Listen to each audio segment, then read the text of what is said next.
अगर मुसलमानों को पाकिस्तान नहीं दिया जाता तो जिहाद शुरू होगा, डायरेक्ट एक्शन।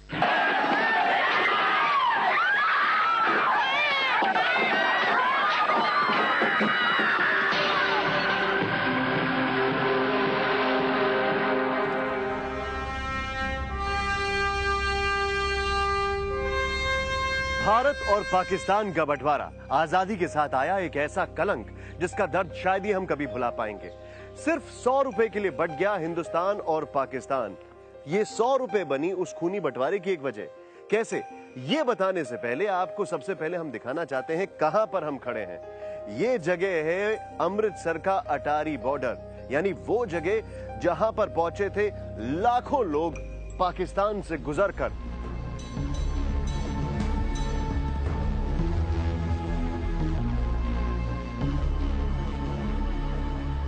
पाकिस्तान से भागकर लाखों हिंदू और सिख यहां पर पहुंचे थे हिंदुस्तान में, इसी अमृतसर अटारी बॉर्डर पर।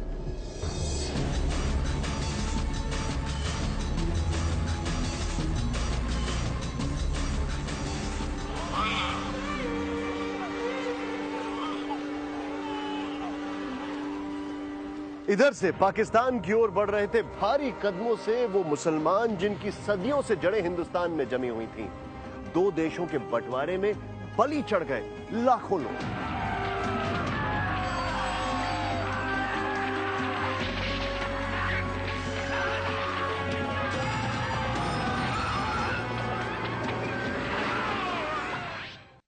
पंद्रह अगस्त 1947 से 9 दिन पहले 60 मुसलमानों का कत्ल अमृतसर में कर दिया गया। इसके ठीक 2 दिन बाद यानी 6 अगस्त 1947 को 74 सिखों का कत्ल लुधियाना फिरोजपुर रोड जलालाबाद के पास कर दिया गया।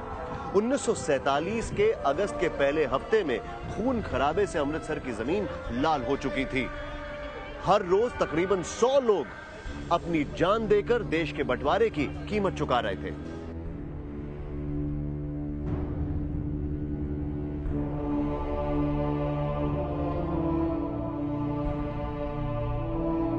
सब मिला के 10 लाख आदमी मरे पार्टीशन तकसीम में, और 2 करोड़ बेघर हो गए। ये एक जो बाब है, चैप्टर है, वो खून से रंगा पड़ा है। और जब भी कोई समझे, कोई कहते, तो एक जख्म है, वो अभी तक रहा है इतने सालों के बाद भी। आजादी से 48 घंटे पहले 13 अगस्त 1947 को लाहौर से अमृतसर चली एक ट्रेन। लाहौर के मुगलपुरा स्टेशन से चली इस ट्रेन में अमृतसर एक भी इंसान जिंदा नहीं पहुंचा।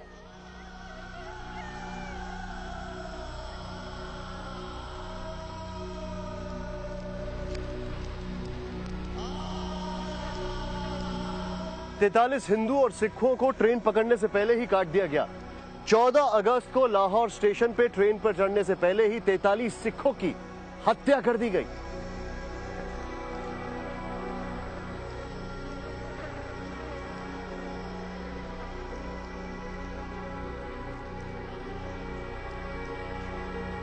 जिस वक्त बंटवारे में पंजाब जल रहा था, ठीक उसी वक्त दिल्ली के स्टेशन पर खड़ी थी वो पाकिस्तान स्पेशल, जिसमें पाकिस्तान जाने वाले सरकारी अफसर, कर्मचारी और उनके परिवार मौजूद थे। पाकिस्तान स्पेशल को दिल्ली से शानदार विदाई दी गई, लेकिन जब ये ट्रेन पटियाला पहुंची तो पहली बार किसी ट्रेन पर हमले शुरू हो गए। एक महिला और एक बच्चे की हत्या कर दी गई। जब ये खबर लाहौर और कराची पहुंची तो बदला लिया गया अमृतसर आने वाली पहली ट्रेन से, और अमृतसर के इसी स्टेशन पर जब वो पाकिस्तान से ट्रेन पहुंची तो वो लाशों से पटी हुई थी।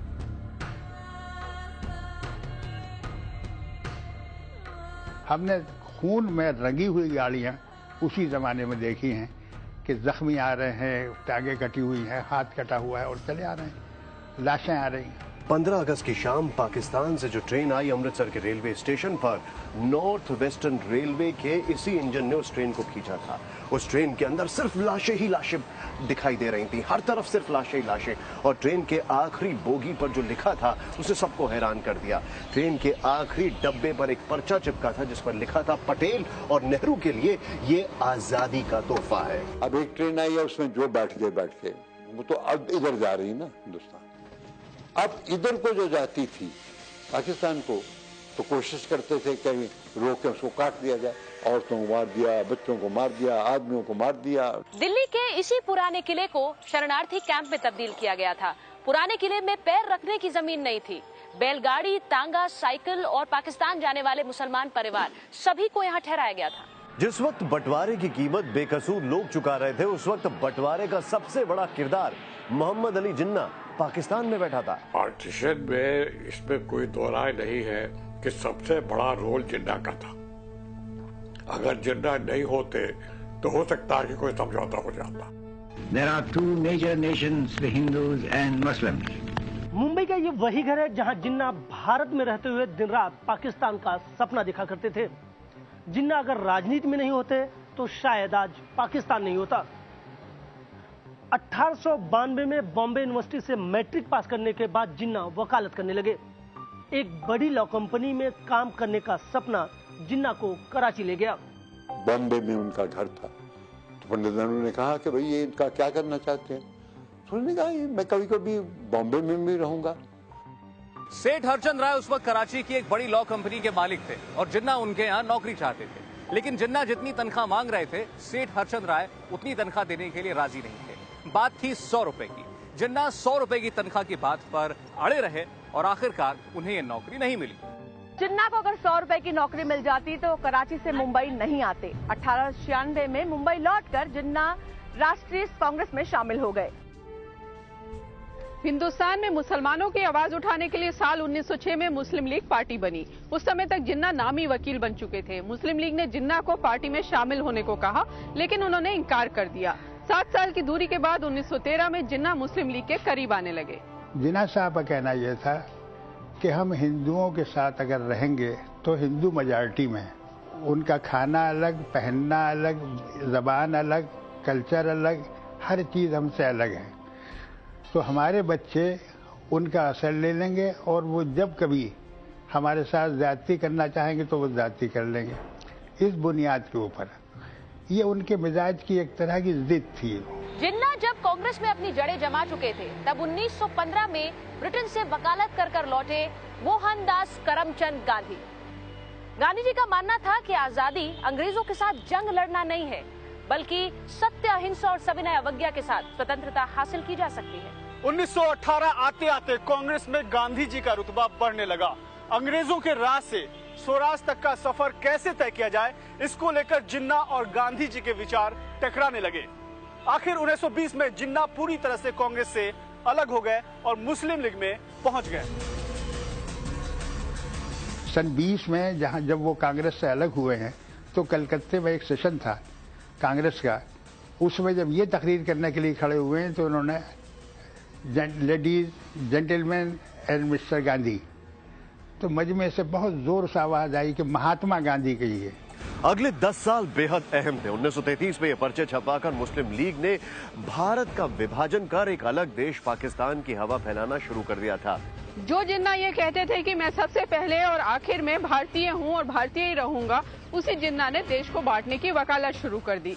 अंग्रेजों से मिलकर लड़ने के लिए कांग्रेस ने जिन्ना से एक बार फिर नए गठजोड़ की कोशिश की, लेकिन कांग्रेस की उस कोशिश को उस समय झटका लगा जब जिन्ना ने 2 नेशन थ्योरी कांग्रेस के सामने रख दी। Hindu India and Muslim India must be separated.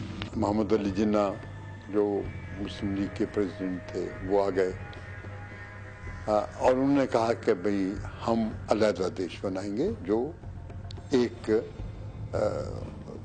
मजहब के आधार पे होगा। 1940 के लाहौर अधिवेशन में मुस्लिम लीग ने भारत की आजादी से पहले पाकिस्तान बनाना अपना एकमात्र लक्ष्य बना लिया था। महात्मा गांधी जिन्ना को उनकी पाकिस्तान की जिद छुड़वाने के लिए, मनाने के लिए मुंबई गए। 1944 में 1-2 बार नहीं, पूरे 14 बार उन्होंने जिन्ना से मुलाकात की, लेकिन जिन्ना अपनी जिद पर बने रहे। पार्टीशन की बात हुई है 23 मार्च सन 1940। उसमें लाहौर में इजलास हुआ है और लाहौर में उस वक्त रेजोल्यूशन पास हुआ है कि हम अपना अलग मुल्क पाकिस्तान बनाएंगे। 1946 में ब्रिटेन से भारतीय नेतृत्व के हाथों सत्ता सौंपने का प्लान लेकर लंदन से कैबिनेट मिशन भारत आया। मुस्लिम लीग ने मौका देखकर लंदन के कैबिनेट मिशन के सामने पाकिस्तान को अलग करने की मांग रख दी। कांग्रेस ने इसका विरोध किया और ब्रिटेन का मंत्रिमंडलीय दल बिना किसी ठोस प्रस्ताव के वापस लौट गया। बस इसी से नाराज जिन्ना ने मुस्लिम लीग के समर्थन में 16 अगस्त 1946 को डायरेक्ट एक्शन डे का ऐलान कर दिया। यह दिन कोलकाता के इतिहास का सबसे काला दिन साबित हुआ। आजादी के पहले के सबसे खूनी दंगों से कोलकाता लाल हो गया। हुगली नदी के ऊपर बने हावड़ा ब्रिज पर इतनी भीड़ जमा हो गई कि इस पर तिल रखने की जगह बाकी न थी। डायरेक्ट एक्शन डे को पे कलकत्ता में हिंदू कटे, तो उसके बाद के हफ्ते में जब रिटेलिएटरी दंगे हुए तो उसी बेरहमी से मुसलमानों को काटा गया था। अगर नोआखली में मुसलमानों ने हिंदुओं को मारा तो बिहार में हिंदुओं ने मुसलमानों को उतनी ही बेरहमी से काट डाला था। कोलकाता में भड़की दंगों की आग अब पूरे बंगाल और बिहार तक फैल चुकी थी। ब्रिटेन ने भारतीय नेताओं पर दबाव बनाना शुरू कर दिया कि अगर अब देश का बंटवारा नहीं हुआ तो गृह युद्ध को टालना मुश्किल होगा। गांधी जी की जो रवैया था वो एक उसूल का प्रिंसिपल था, नियम का था कि एक पुराने सभ्यता को, एक पुराने देश का बंटवारा नहीं किया जा सकता। लेकिन कांग्रेस का यह ख्याल था कि अगर हम अब पार्टीशन नहीं करते तो हिंदुस्तान में एनर्की हो सकती है, सिविल वॉर हो सकती है। इसकी वजह से उन्होंने एक मजबूरी से पार्टीशन स्वीकार किया। अप्रैल 1947 में भारत के आखिरी वायसराय लॉर्ड माउंटबैटन ने जब पंजाब और सीमा प्रांतों का दौरा किया तो उन्होंने ब्रिटिश सरकार को एक चिट्ठी लिखी। उन्होंने लिखा कि जब तक मैं कपूटा नहीं गया था मुझे इस बात का एहसास नहीं था कि भारत कितने बुरे दौर से गुजर रहा है। पंजाब के रावलपिंडी में एक गांव कपूटा में हिंदुओं और सिखों के 2000 परिवार रहा करते थे। रात के वक्त सोते हुए उन्हें पेट्रोल छिड़ककर जला दिया गया। 1 मई 1947 महात्मा गांधी कांग्रेस हाईकमान की बैठक में बिल्कुल हताश नजर आ रहे थे। उन्हें साफ नजर आ रहा था कि देश की आजादी से पहले बंटवारा अब टाला नहीं जा सकता है। जवाहरलाल नेहरू, मौलाना अबुल कलाम आजाद, सरदार वल्लभ भाई पटेल जैसे नेता भी आजादी से पहले देश पर यह बड़ा खतरा मंडराता हुआ देख रहे थे। ये सारे लीडरों ने ऐसा मान लिया था कि डिवीजन तो होगा तो एक रेखा खींची जाएगी और बाकी कुछ नहीं होगा। चंद लोगों पे वो लोग राज करेंगे, चंद लोगों पे हम लोग राज करेंगे। 2 मई 1947 को दिल्ली के एयरपोर्ट से लंदन के लिए रवाना हुए माउंटबैटन ने ब्रिटेन की सरकार के सामने एक प्लान रखा भारत के बंटवारे का। इस प्लान में बंद था भारत के लिए एक खौफनाक भविष्य। नेहरू ने जब इस रिपोर्ट को देखा तो उनका चेहरा गुस्से से लाल हो गया था, क्योंकि इस रिपोर्ट में भारत के 1-2 नहीं कई टुकड़ों का प्लान था।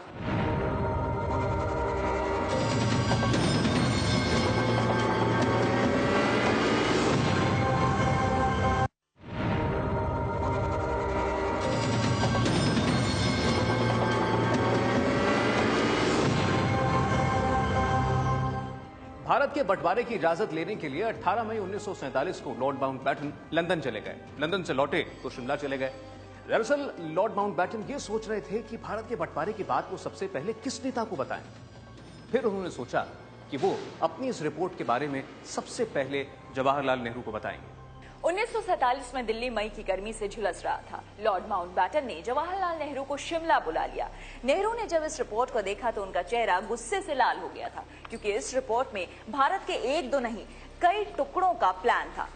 इंडिया का पार्टीशन होगा जिसमें 2 मुल्क बनेंगे, हिंदुस्तान और पाकिस्तान। कांग्रेस बंटवारे के इस प्लान को पूरी तरह मान तो नहीं है। आखिर में अगर माउंटबैटन के थ्रू आजादी आनी होती तो फिर वो पार्टीशन प्लान एक्सेप्ट करना ही पड़ता, क्योंकि हमने तब तक बाकी के सारे ऑप्शंस की तरफ जाने के रास्ते बंद कर दिए। 2 जून 1947 की सुबह माउंटबैटन के स्टडी रूम में भारत की 40 करोड़ जनता के 7 बड़े प्रतिनिधि दाखिल हुए। कांग्रेस की तरफ से नेहरू, पटेल और आचार्य कृपलानी, मुस्लिम लीग की तरफ से मोहम्मद अली जिन्ना, लियाकत अली खान, सरदारों की तरफ से बलदेव सिंह आए। माउंटबैटन के सेक्रेटरी ने 7 नेताओं के सामने एक बादामी रंग की फाइल रख दी। इस फाइल में भारत के बंटवारे की रूपरेखा थी। माउंटबैटन ने 7 नेताओं से आधी रात तक अपना फैसला देने को कहा। भारत का बंटवारा हो रहा था और देश के वॉइसरॉय माउंटबेटन की बैठक में गांधी जी शामिल ना हो, ये एक अजीब बात थी। लेकिन माउंटबेटन ने सभी नेताओं के जाने के बाद गांधी जी को बुलाया था। सोमवार का दिन गांधी जी के मौन व्रत का दिन था, इसलिए माउंटबेटन ने जब भारत के बंटवारे की बात गांधी जी को बताई तो मौन व्रत होने की वजह से गांधी जी कुछ नहीं बोले। कांग्रेस तकसीम तो नहीं चाहती थी, लेकिन जब देखा कि इसके बगैर आजादी नहीं मिलती तो उन्होंने मान लिया। इसलिए ये कहना कि कांग्रेस ने नहीं माना, ये भी गलत है। कांग्रेस ने भी माना, बाद में माना, जैसे भी हो, और खास करके सरदार पटेल और पंडित जवाहरलाल नेहरू। गांधी जी ने नहीं माना। अगले दिन 3 जून 1947 को पूरे देश ने रेडियो पर सुनी देश के बंटवारे की खबर। सबसे पहले भाषण दिया वाइसरॉय माउंटबेटन ने। उनका भाषण छोटा था। इसके बाद नेहरू जी ने देशवासियों से अपील की कि वो बंटवारे की योजना को मान लें। और फिर बारी थी जिन्ना के भाषण की। पाकिस्तान के बनने की खुशी उनके भाषण में साफ झलक रही थी। We want the division of India into Hindustan and Pakistan because that is the only practical solution. Sardar Patel ने सख्ती से हैदराबाद और जूनागढ़ को भारत में रहने के लिए मजबूर कर दिया।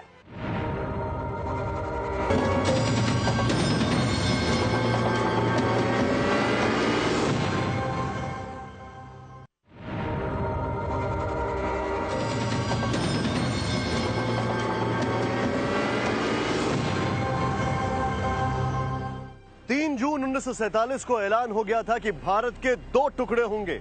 लंदन के एक वकील सिरिल रेडक्लिफ ने भारत के 2 टुकड़ों के बीच सीमा रेखा तय कर दी थी।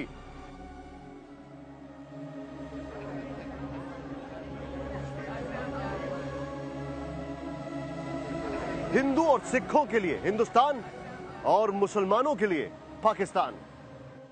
बंगाल का पूर्वी हिस्सा पाकिस्तान को गया और पश्चिमी बंगाल भारत को मिला। पंजाब के भी 2 टुकड़े हुए। पश्चिमी पंजाब पाकिस्तान को दिया गया और पूर्वी पंजाब भारत का हिस्सा बना। 600 से ज्यादा रियासतों को कह दिया गया कि वो पाकिस्तान या भारत में से किसी एक को चुन सकते हैं। आजादी की तारीख तय हुई 15 अगस्त 1947।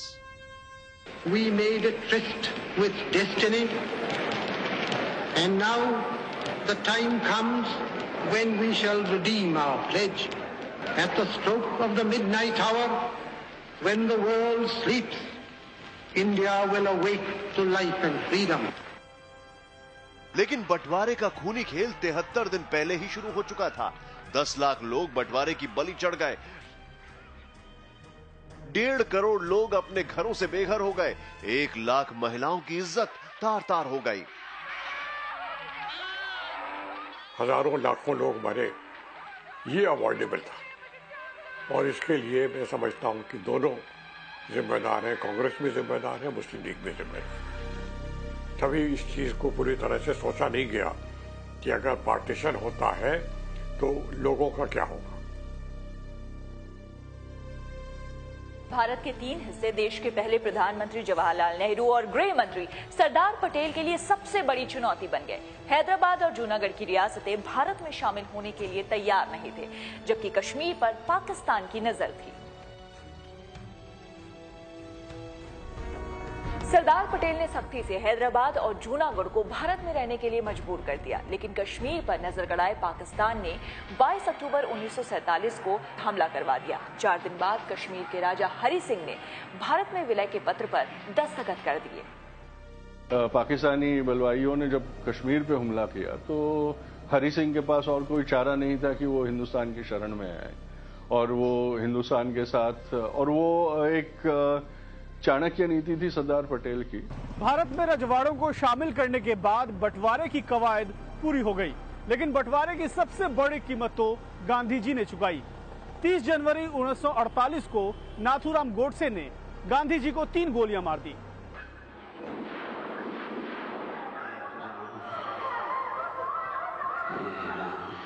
सरफरोशी की तमन्ना अब हमारे दिल में है, देखना है जोर कितना बाजुए कातिल में है। वक्त आने दे, बता देंगे तुझे आसमां, हम अभी से क्या बताएं क्या हमारे दिल में है। आजादी का वक्त आया, जिस देश के लिए शहीदों ने कुर्बानी दी थी उस देश का बंटवारा हो गया। देश बटे, दिल बटे और विरासत में दे गया वो यादें जो सदियों लोग नहीं भुला पाए।